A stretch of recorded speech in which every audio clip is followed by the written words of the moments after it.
할렐루야! 오늘도 참 수고 많으셨습니다. 저는 8교구를 담당하고 있는 권준희 목사입니다. 먼저 말씀 보시기 전에 찬양을 하시겠습니다. 찬양은 감사해요 주님의 사랑, 감사해요 주님의 은혜, 목소리 높여 주님을 영원히 찬양해요. 나의 전부이신 나의 예수님을 찬양하겠습니다.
오늘 은혜 받으실 말씀은 요나 2장 9절 말씀입니다.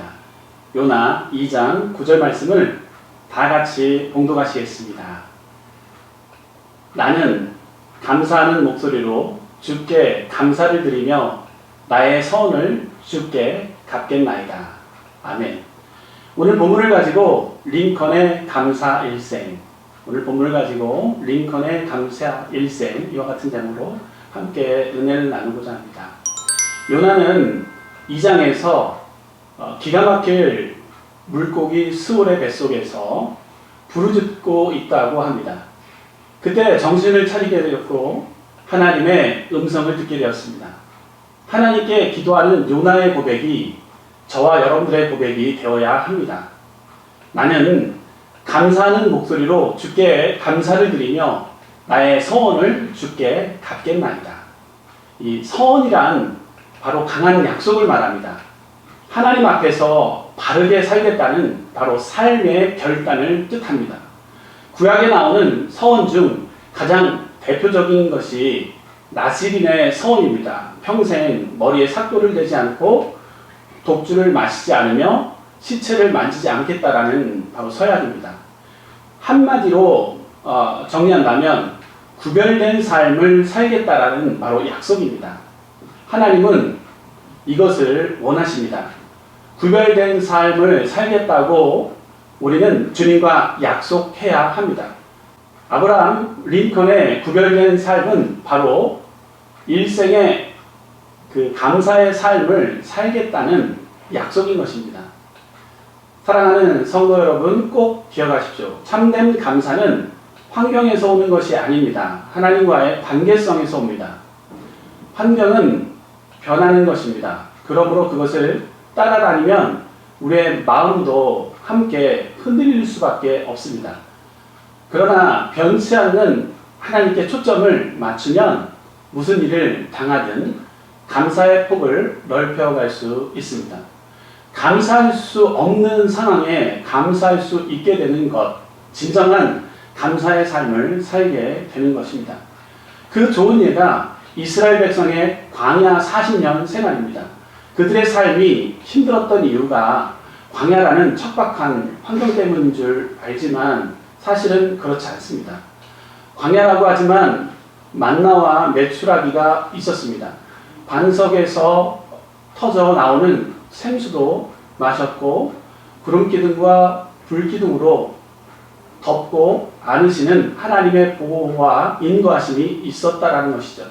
그럼에도 그들은 밤낮으로 불평을 했습니다. 왜 그랬을까요?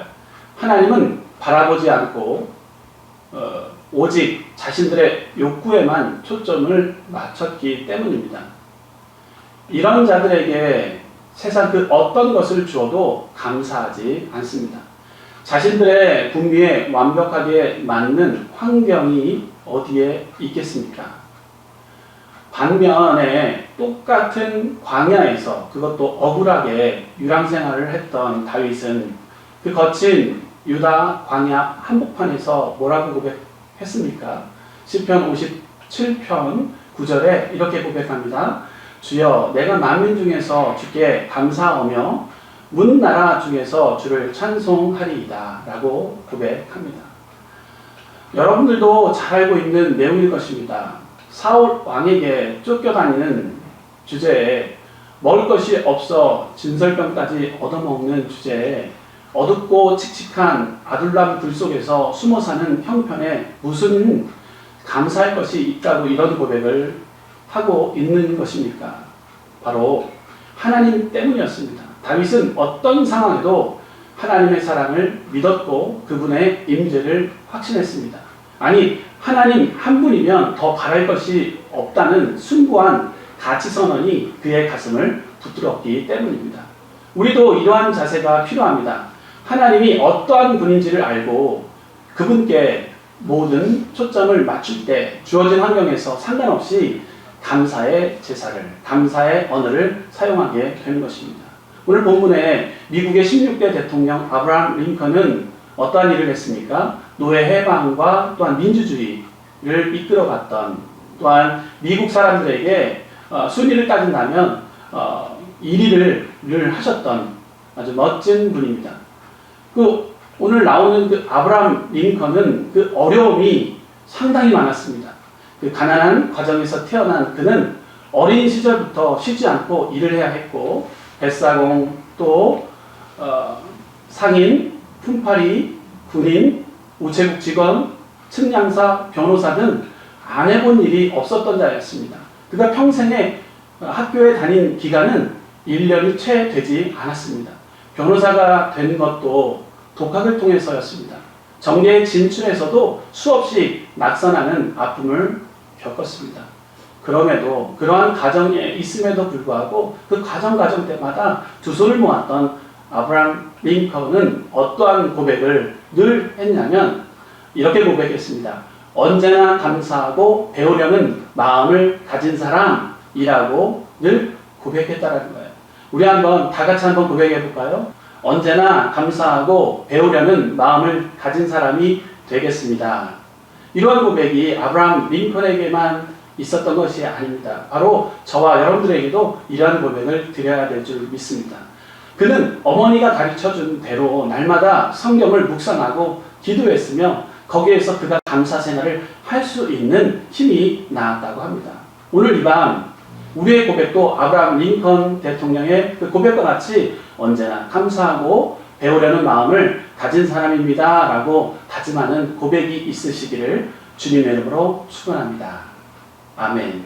기도하시겠습니다. 하나님, 오늘 하루도 지켜주시고 우리의 삶의 주관자가 되어 주심에 감사합니다. 그리스도인으로 세상과 구별된 자답게 감사의 삶을 살기를 원합니다. 감사할 수 없는 환경, 감사할 수 없는 건강, 감사할 수 없는 형편에 처해 있다 하더라도 주님이 우리 아버지 되시기에 언제나 감사하며 배우려는 마음을 가진 사람입니다. 겸손히 고백하는 믿음의 결단이 있게 하옵소서. 예수님의 이름으로 기도합니다. 아멘.